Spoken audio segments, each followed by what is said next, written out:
We will be activating the supervisory today, and we are going to activate it by activating the RTS-151 Key Switch.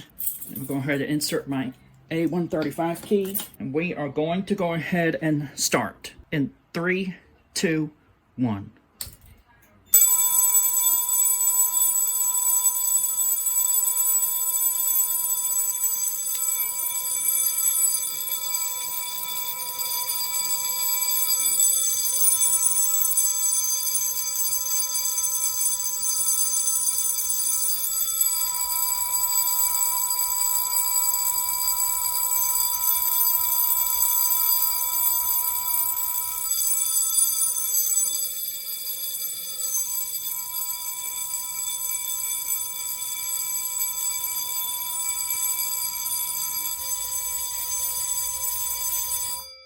Okay, now we will go ahead and hit system reset.